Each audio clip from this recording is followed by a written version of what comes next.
नमस्कार। बायजूस आईएएस हिंदी में आपका स्वागत है। प्रस्तुत है दैनिक समाचार विश्लेषण। सत्र के विषय आपके समक्ष हैं।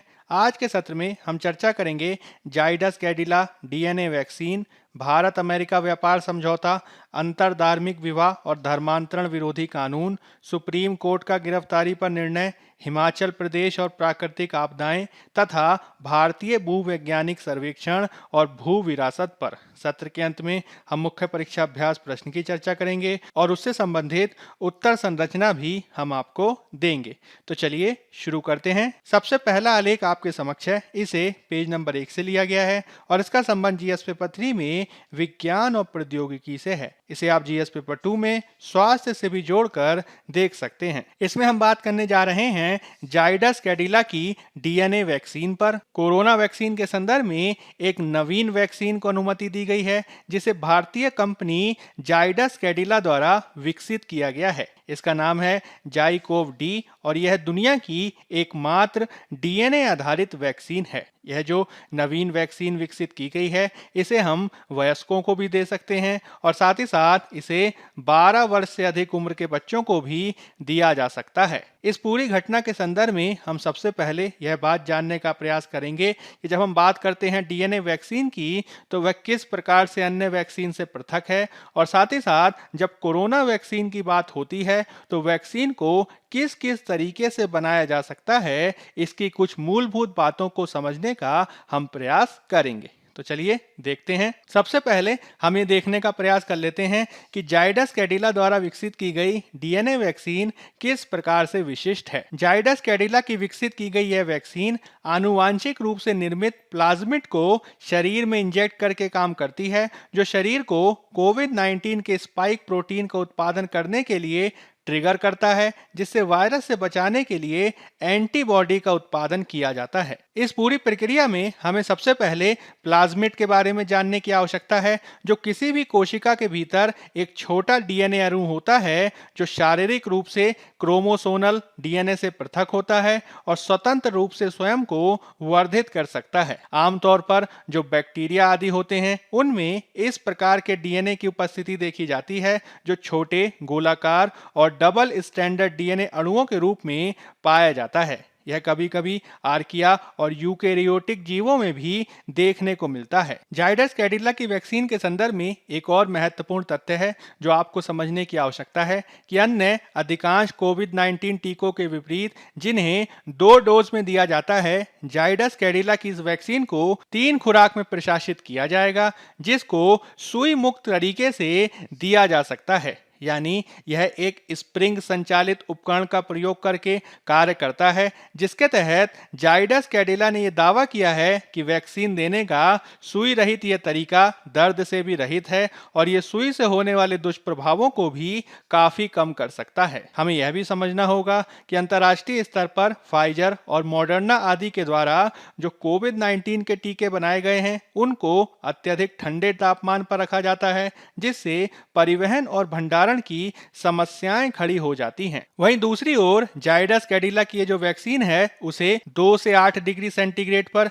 स्टोर करके रखा जा सकता है और कम से कम इसने 3 महीनों के लिए 25 डिग्री सेंटीग्रेड पर भी अच्छी स्थिरता को दिखाया है। इस प्रकार से इस टीके को आसानी से कहीं लाना ले जाना संभव है और इसको बेहद आसानी से संग्रहित किया जाता है, जो आगे चलकर टीकों में होने वाली बर्बादी को काफी कम कर सकता है। साथ ही साथ कंपनी ने यह भी दावा किया है कि कोविड-19 से निपटने के लिए यह जो टीका उसके द्वारा विकसित किया गया है यह भविष्य में भी काफी कारगर साबित होगा, क्योंकि इसमें वायरस में होने वाले उत्परिवर्तन से निपटने के लिए भी क्षमताएं विद्यमान हैं और इसे उत्परिवर्तन से निपटने के संदर्भ में आसानी से अनुकूलित किया जा सकता है। हाल के समय में कोरोना वायरस में भांति भांति के परिवर्तन देखे गए हैं, जिसमें डेल्टा वेरिएंट आदि के चलते काफी चिंताएं सामने आ गई हैं कि किस प्रकार से कोरोना की वैक्सीन उसमें प्रभावी साबित होगी अथवा नहीं, किंतु जाइडस कैडिला की वैक्सीन उसके खिलाफ भी प्रभावी साबित हो सकती है। अब इस पूरी पृष्ठभूमि में में हमें इस बात को भी समझने की आवश्यकता है कि जब हम बात करते हैं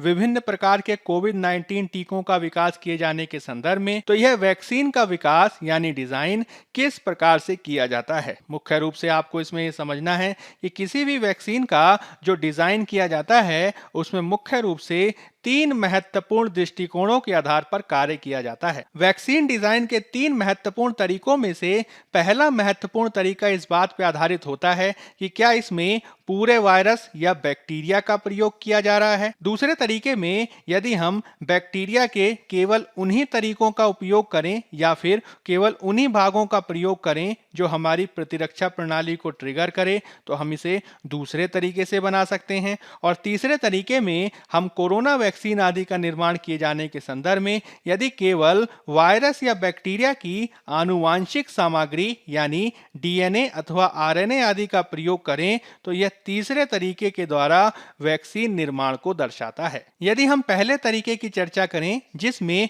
संपूर्ण वायरस या कीटाणु का प्रयोग किया जाता है, तो इसमें 2 प्रकार से महत्वपूर्ण तरीके से हम वैक्सीन का निर्माण कर सकते हैं। पहले तरीके को निष्क्रिय टीके की तकनीक कहा जाता है, जिसे अंग्रेजी में इनएक्टिवेटेड वैक्सीन का उदाहरण कहा जाता है। वैक्सीन बनाने के इस तरीके में बीमारी फैलाने वाले वायरस या बैक्टीरिया या इससे किसी मिलते जुलते प्रारूप को लिया जाता है और उसे रसायन, गर्मी या विकिरण के आदि के आधार पर निष्क्रिय या मार दिया जाता है। इस प्रकार से फ्लू और पोलियो आदि के टीके इस तकनीक पर बनाए जाते हैं और टीकों का निर्माण इसमें काफी उचित पैमाने पर किया जा सकता है। हालांकि इस प्रकार की निष्क्रिय टीका तकनीक में वायरस या जीवाणु को सुरक्षित रूप से विकसित करने के लिए विशेष प्रयोगशाला सुविधाओं की आवश्यकता होती है। ज्यादातर लंबा उत्पादन समय देखा जा सकता है और शरीर में इसके प्रति प्रतिरोधी क्षमता का विकास किए जाने के दृष्टिकोण से समय समय पर खुराक को लेने की आवश्यकता होती है। वहीं दूसरी ओर जो दूसरी तकनीक होती है उसमें हम मुख्य रूप से लाइव एटेन्यूएटेड वैक्सीन का प्रयोग करते हैं, यानी इसमें जीवित किंतु क्षीण प्रकार के रोगाणु का प्रयोग किया जाता है। इस प्रकार के जीवित क्षीण टीके में वायरस अथवा बैक्टीरिया के जीवित किंतु कमजोर संस्करण का उपयोग करके वैक्सीन का निर्माण किया जाता है। अंतर्राष्ट्रीय स्तर पर खसरा, कंठमाला, रुबेला, चिकनपॉक्स और दाद आदि के टीकों का निर्माण किए जाने के संदर्भ में इसी तकनीक का प्रयोग किया जाता है। यह जो दृष्टिकोण है यह निष्क्रिय टीके के समान तकनीक का प्रयोग करता है और इसे बड़े पैमाने पर भी निर्मित किया जा सकता है। हालांकि इसकी एक कमजोरी यह देखी जाती है कि इस प्रकार के टीके कमजोर प्रतिरक्षा प्रणाली वाले लोगों के लिए उपयुक्त नहीं होते हैं। इसी के चलते कई बार इसमें समस्याएं भी देखी जा सकती हैं। वैक्सीनों का निर्माण किए जाने के दृष्टिकोण से दूसरा जो महत्वपूर्ण दृष्टिकोण होता है उसे हम सब यूनिट दृष्टिकोण के रूप में जानते हैं। एक सब यूनिट वैक्सीन ऐसी वैक्सीन होती है जो केवल वायरस या जीवाणु के बहुत विशिष्ट भाग यानी उसके कुछ स्पेसिफिक पार्ट्स का ही प्रयोग करती है, जिसे प्रतिरक्षा प्रणाली को पहचानने की आवश्यकता होती है। संपूर्ण सूक्ष्म जीव का उपयोग करने के बजाय इसमें केवल कुछ भागों का ही प्रयोग किया जाता है, जिसमें वायरस अथवा बैक्टीरिया आदि के प्रोटीन या शर्करा का प्रयोग करके इसके प्रति प्रतिरक्षा प्रणाली का प्रतिरोध उत्पन्न किया जाता है। बचपन में जितने भी हमें टीके दिए जाते हैं वह इसी प्रकार की सब यूनिट अप्रोच के आधार पर विकसित किए जाते हैं, जिसमें लोगों को काली खांसी, टिटनेस, डिप्टीरिया और मेनिंजाइटिस जैसी बीमारियों से बचाने के लिए इस प्रकार के टीकों का निर्माण किया जाता है। इन दोनों तरीकों के अलावा हाल में जिस नवीन दृष्टिकोण से टीकों का विकास किया गया है उसे हम आनुवांशिक दृष्टिकोण से जानते हैं। इस प्रकार की वैक्सीन को न्यूक्लिक एसिड वैक्सीन कहा जाता है, क्योंकि इसमें या तो डीएनए का प्रयोग किया जाता है या फिर आरएनए का प्रयोग करके वैक्सीन का निर्माण किया जाता है। यह परंपरागत वैक्सीन दृष्टिकोण के विपरीत है, जिसमें या तो कमजोर या फिर मृत पूरे सूक्ष्म जीव का प्रयोग किया जाता है या फिर उसके कुछ हिस्सों का प्रयोग किया जाता है। इस प्रकार के दृष्टिकोण में डीएनए अथवा आरएनए की एक खंड का प्रयोग करके टीकों का निर्माण किया जाता है। मुख्य रूप से कोरोना वैक्सीन के जो टीके बनाए गए हैं, जिसमें आप मॉडर्ना, जॉनसन एंड जॉनसन आदि के टीकों का उदाहरण दे सकते हैं, वह इसी प्रकार के mRNA प्रकार प्रकार के टीकों का उदाहरण है जिसको काफी महत्वपूर्ण रूप से विकसित किया गया है। mRNA टीके किस प्रकार से कार्य करते हैं,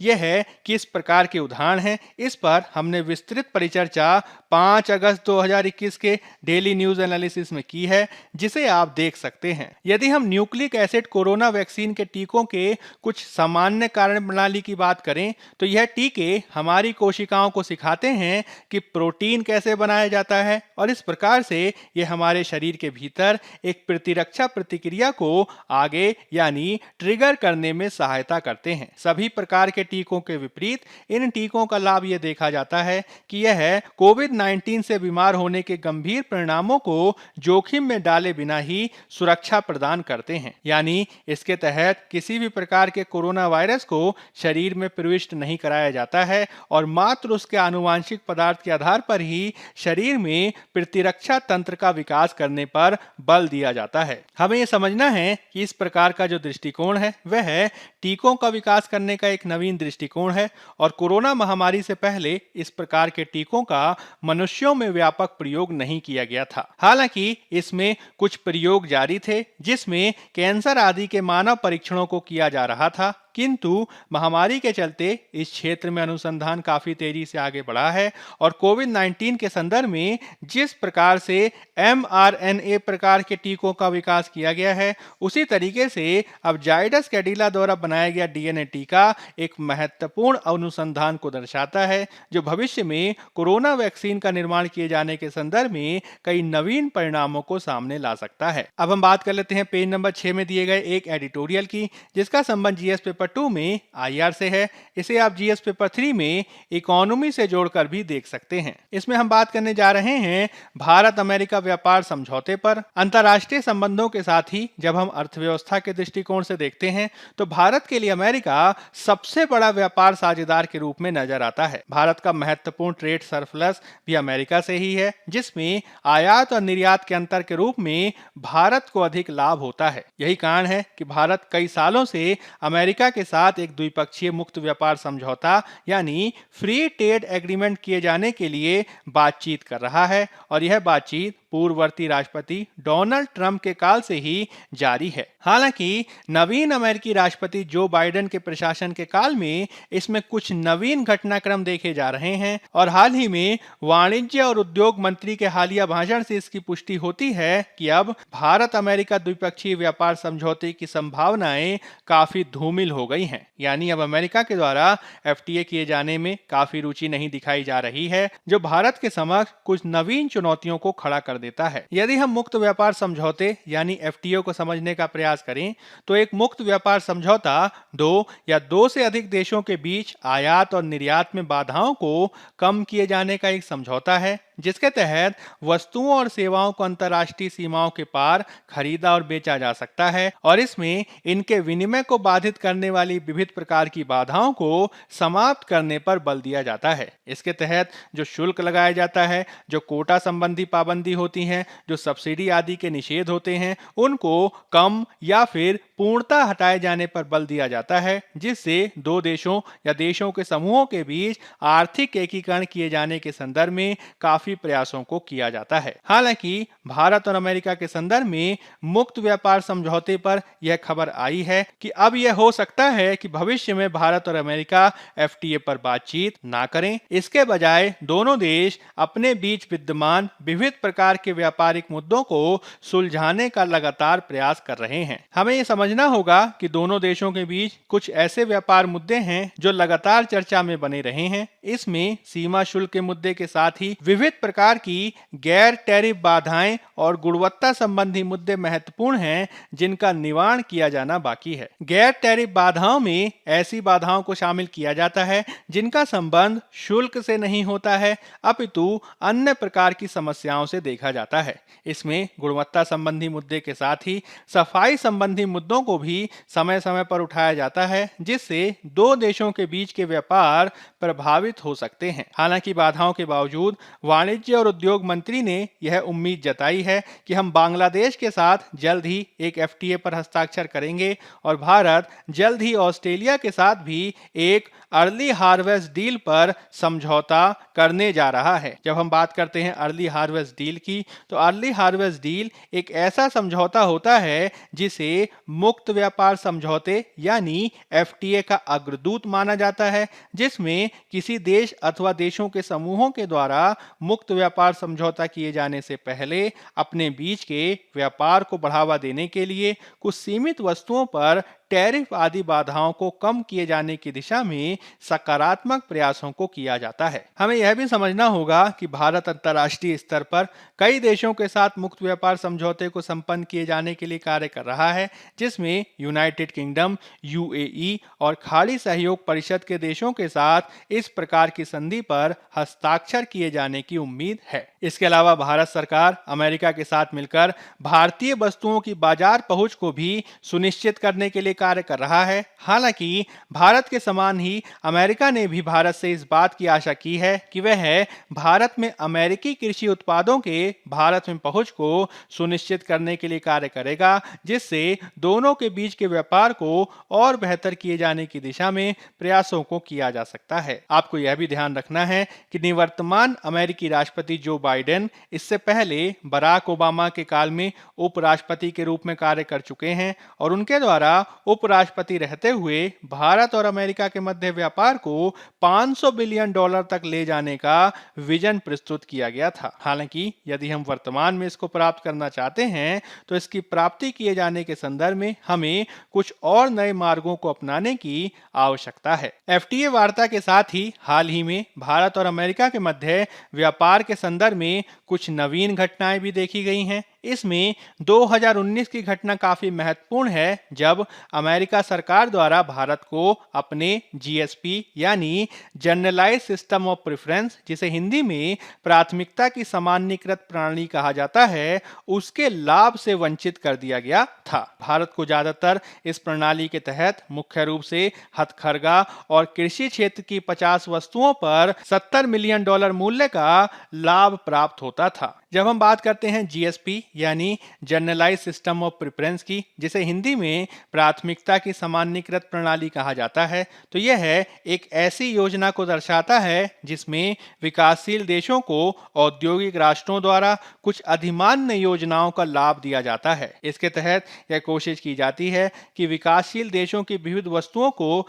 विकसित देशों में पहुंच दी जा सके और इसी के चलते जो विकासशील देशों के वस्तुओं पर लगने वाले विविध प्रकार के टैरिफ आदि होते हैं उनको कम करने का प्रयास किया जाता है और बहुत सारी वस्तुओं को तो शुल्क मुक्त रूप में ही औद्योगिक देशों में पहुंचाने की सुविधा दी जाती है। किंतु अमेरिका के द्वारा 2019 में भारत से इस सुविधा को वापस ले लिया गया था, जिसका प्रभाव भारत के व्यापार पर पड़ा है। विशेष रूप से हथकरघा और कृषि क्षेत्र में इसके प्रभाव को देखा जा सकता है। इस प्रकार से जनरलाइज सिस्टम ऑफ प्रेफरेंस और एफटीए के ना होने की स्थिति में अब भारत द्वारा कुछ और उपायों को किए जाने की आवश्यकता है। हाल के समय में भारत लगातार ये कोशिश कर रहा है कि हम यूनाइटेड किंगडम, यूरोपियन यूनियन आदि देशों के साथ मुक्त व्यापार समझौता कर सकें, किंतु इसके लिए यह भी आवश्यक है कि भारत एक समान रूप से अपने बाजारों को खोले और कई बार जो आत्मनिर्भर भारत आदि पहलों के चलते भारत पर संरक्षणवादी नीतियों को अपनाए जाने का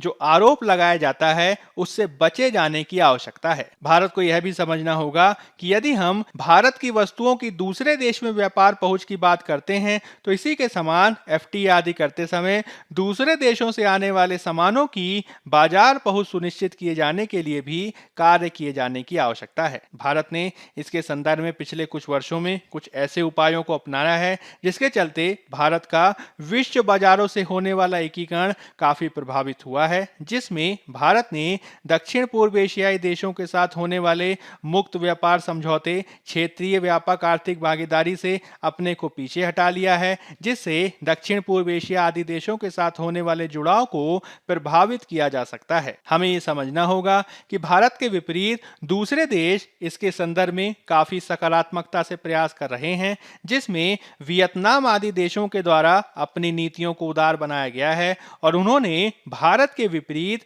यूरोपियन यूनियन, यूके आदि देशों से होने वाले एफटीए को बहुत जल्दी संपन्न कर लिया है। भारत को भी इससे सीख लेने की आवश्यकता है, तभी भारत इस प्रकार के बाजार एकीकरण के रूप में ज्यादा बेहतर कार्य कर सकता है। विशेष रूप से कोरोना काल के पश्चात के विश्व में यदि भारत विनिर्माण आदि के क्षेत्र में चीन का विकल्प बनना चाहता है तो इसके लिए भारत को प्राथमिकता के आधार पर कार्य किए जाने की आवश्यकता है। अब हम बात कर लेते हैं पेज नंबर 6 में दिए गए एक अन्य एडिटोरियल की, जिसका संबंध जीएस पेपर 2 में पॉलिटी से है। इसमें हम बात करेंगे अंतर धार्मिक विवाह और धर्मांतरण विरोधी कानून पर। हाल ही में अनेक राज्यों के द्वारा छल से, बल से अथवा प्रलोभन देकर किए जाने वाले धर्मांतरण को रोके जाने के लिए विविध प्रकार के धर्मांतरण विरोधी कानूनों को बनाया गया है। हालांकि अनेक बार यह देखा जा रहा है कि इन कानूनों के माध्यम से दो अलग धर्म वाले व्यक्तियों के बीच स्वेच्छा से होने वाले विवाह को भी अवैध बनाने के लिए आपराधिक प्रक्रिया को प्रारंभ किया जाता है, जिसके चलते धर्मांतरण विरोधी कानूनों की आलोचना की जाती रही है।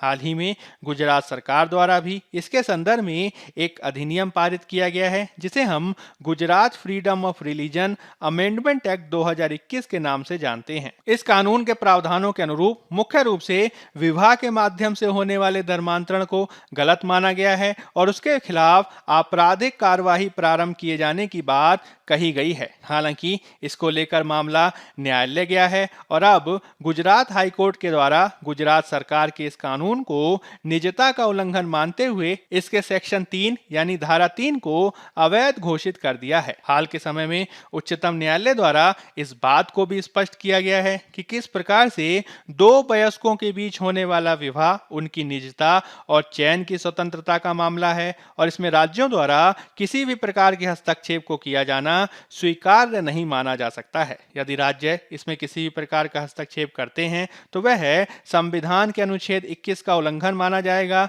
जो निजता के उल्लंघन के रूप में देखा जाता है। सुप्रीम कोर्ट ने इसके संदर्भ में शफी जहां बनाम अशोकन मामले में भी इस बात को निर्धारित किया है कि किसी व्यक्ति के द्वारा अपनी मर्जी से किया जाने वाला विवाह उसकी निजता के अधिकार का भाग है, जिसमें राज्यों द्वारा हस्तक्षेप नहीं किया जाना चाहिए। हालांकि इसके बावजूद सरकारें कानून आदि बनाकर इसमें हस्तक्षेप कर रही हैं, जिसके चलते समय समय पर न्यायालय द्वारा इसकी आलोचना की जाती रही है। इस प्रकार हमें इसके संदर्भ में गुजरात हाई कोर्ट के वर्तमान निर्णय और सुप्रीम कोर्ट के पूर्व निर्णयों को ध्यान में रखते हुए कार्य किए जाने की आवश्यकता है और विशेष रूप से पारस्परिक सहमति के आधार पर किए जाने वाले अंतर धार्मिक विवाह को वैध मानते हुए उसमें हस्तक्षेप नहीं किए जाने की आवश्यकता है। अब हम बात कर लेते हैं पेज नंबर 8 में दिए गए एक अन्य आलेख की, जिसका संबंध जीएस पेपर 2 में पॉलिटी से है। इसमें हम बात करेंगे सुप्रीम कोर्ट के गिरफ्तारी पर दिए गए एक निर्णय पर। हाल ही में सुप्रीम कोर्ट के द्वारा किसी व्यक्ति पर लगाए गए आरोपों की जांच करते समय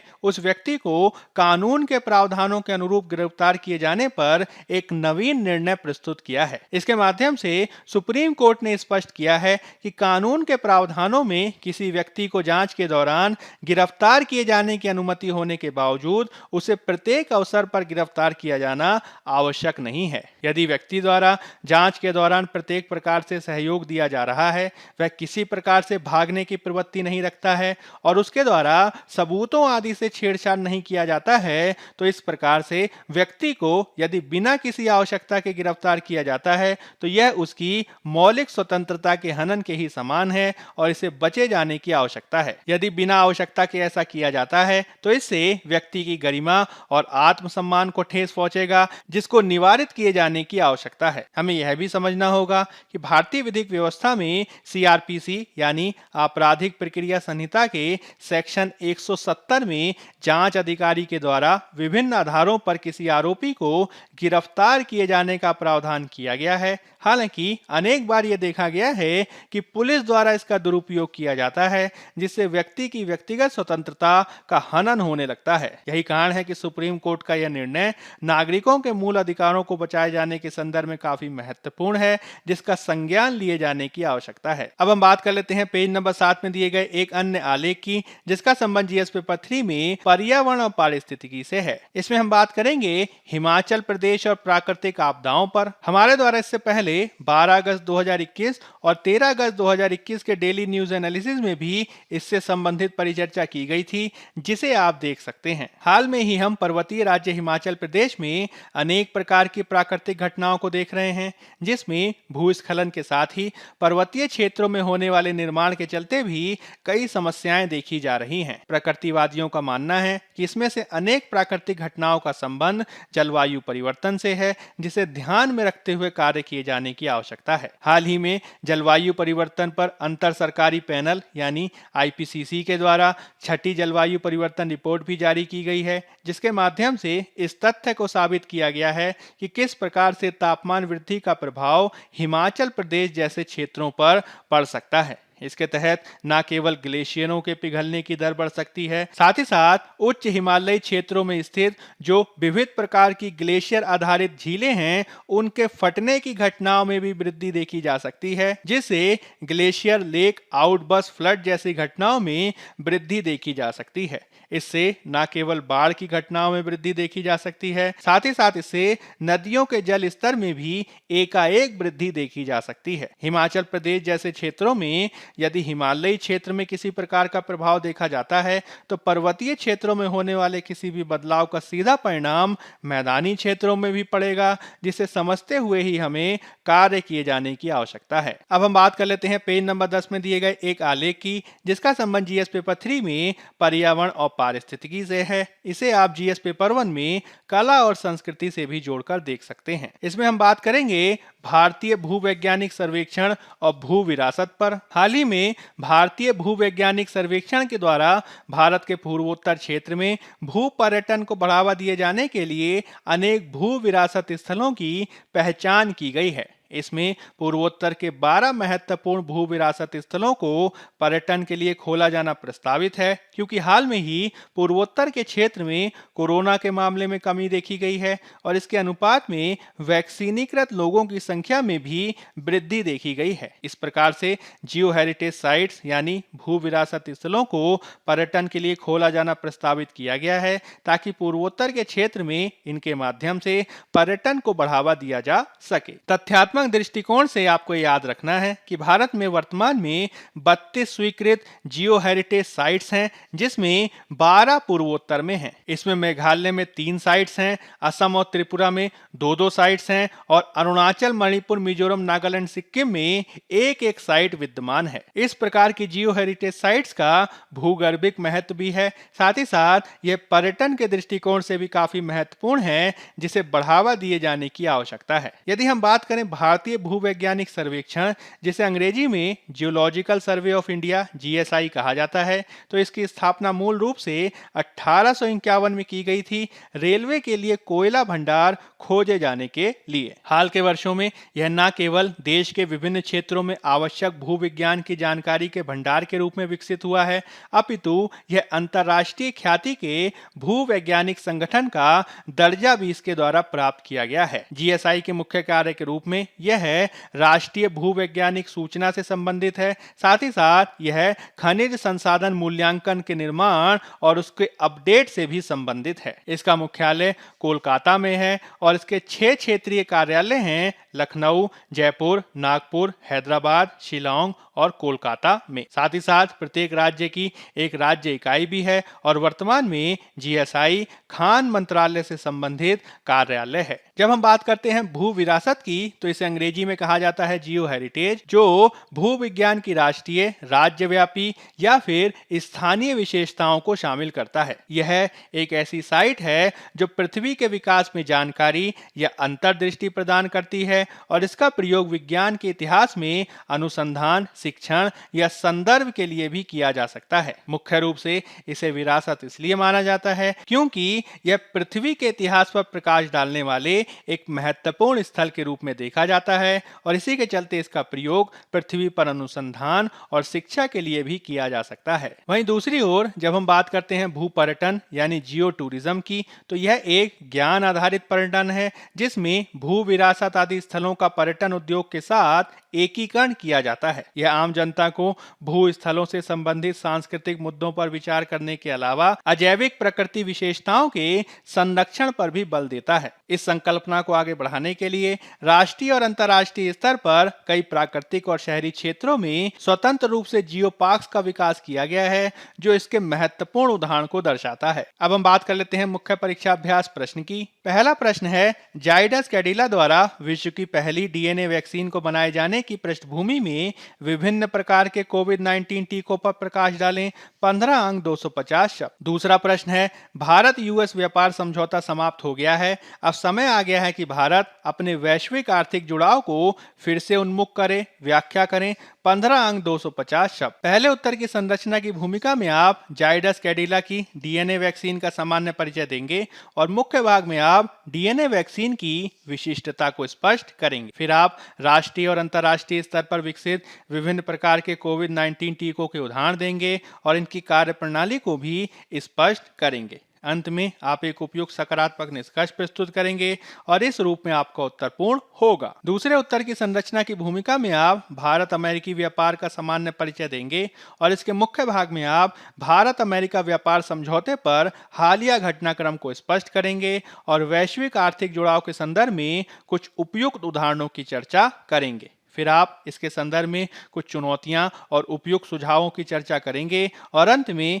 एक उपयुक्त सकारात्मक निष्कर्ष प्रस्तुत करते हुए अपने उत्तर को पूर्ण करेंगे। बायजूस आईएएस हिंदी के आज के अंक में फिलहाल इतना ही। धन्यवाद।